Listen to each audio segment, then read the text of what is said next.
Hi viewers, welcome to Navitech solution. ఈరోజు మీకు MS word నేర్పించడం జరుగుతుందండి. మరి చాలామందికి ఎంఎస్ వర్డ్ తెలియక ఇబ్బందులు పడుతుంటారు. అలాంటి వారి కోసం మనకు బేసిక్స్ ఈరోజు చూపెట్టడం జరుగుతుందండి. ఇక్కడ చూసినట్లయితే నేను ఎంఎస్ ఆఫీస్లో వర్డ్ ఓపెన్ చేశాను. ఈ వర్డ్లో మీకు ఈ యొక్క కర్సర్ కీతో చూపెడుతుంది. డాక్యుమెంట్ 1 మైక్రోసాఫ్ట్ వర్డ్ అని ఉంది కదా, చూడండి, దీన్ని టైటిల్ బార్ అంటారు. డిఫాల్ట్గా డాక్యుమెంట్ 1 అని వస్తుందండి. మీరు ఒకవేళ ఈ యొక్క ఫైల్ని కనుక సేవ్ చేసినట్లయితే ఈ వర్డ్ ఫైల్ని ఇక్కడ మీరు ఏవైతే పేరుతో సేవ్ చేస్తారో ఆ పేరు డిస్ప్లే అవుతుంది. ఇక్కడ కిందన చూడండి, ఇక్కడ home, insert, page layout, reference, mailing, review, view అని ఉంది కదా. ఈ యొక్క పార్ట్ అంతా కూడా మెనూ బార్ అంటారు. మెనూ బార్ అంటే ఏంటంటే ఒక్కొక్క మెనూకు ఒక్కొక్క ఎక్స్టెన్షన్స్ ఉంటాయి. కింద ఇక్కడ హోమ్ అనే బార్ ఉంది, మెనూ బార్ ఉంది, దాని కింద ఇవన్నీ ఎక్స్టెన్షన్స్ అండి. ఇన్సెట్ అనే మెనూ బార్ ఉంది, దానికి సంబంధించిన ఎక్స్టెన్షన్ అన్నీ కూడా ఇక్కడ మనకు అవపడుతుంటాయి. కింద పేజ్కి వచ్చిన తర్వాత, వర్డ్ పేజ్కి వచ్చిన తర్వాత ఇక్కడ చూడండి, మనకి రూలర్స్ ఉంటాయి. డిఫాల్ట్గా సెట్ చేసి ఉంటాయండి ఇవి. ఇది హారిజంటల్ రూలర్ ఉంటుంది, వర్టికల్ రూలర్ ఉంటుంది మనకి.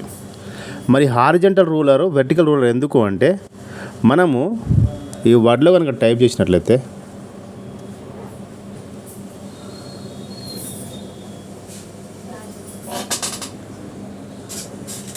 అది ఎక్కడైతే రూలర్ సెట్ చేసి ఉందో అక్కడ వరకే టైప్ అయి మిగతాది కూడా నెక్స్ట్ లైన్లోకి రావడం జరుగుతుంది. ఇక్కడ మీరు చూసినట్లయితే ఒక టైప్ చేస్తున్నాను, చూడండి, ఏ అని టైప్ చేస్తున్నాను.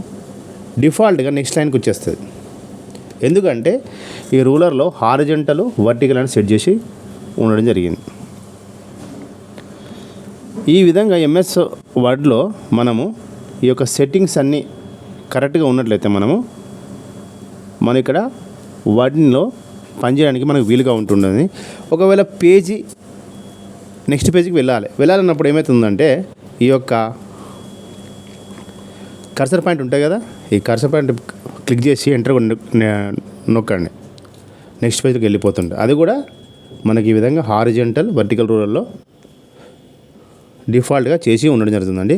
అప్పుడు చూడండి, ఇంతకుముందు ఒకటో పేజ్ ఉండే, ఇప్పుడు 2 of 2 అంటే 2 పేజీల మీద మనం వర్క్ చేస్తున్నామని మనకి ఇక్కడ చూపెడుతుంటుందండి. ఇక ఈ విధంగా మీరు ఎంఎస్ వర్డ్లో ఫస్ట్ బేసిక్స్ అనేది నేర్చుకున్నట్లయితే మనము నెక్స్ట్ క్లాస్లో ఈ హోమ్ బటన్తో ఏం చేస్తుంటాం, ఇన్సర్ట్ బటన్తో ఏం చేస్తుంటాం, పేజ్ లేఅవుట్తో ఏం చేస్తుంటాం, రిఫరెన్స్, మెయిలింగ్, రివ్యూ, ఈ యొక్క పని గురించి, వీటి యొక్క పని గురించి మనం నేర్చుకుందామండి. ఈ యొక్క వీడియో నచ్చినట్లయితే మీరు లైక్ చేయండి, షేర్ చేయండి, సబ్స్క్రైబ్ చేయండి.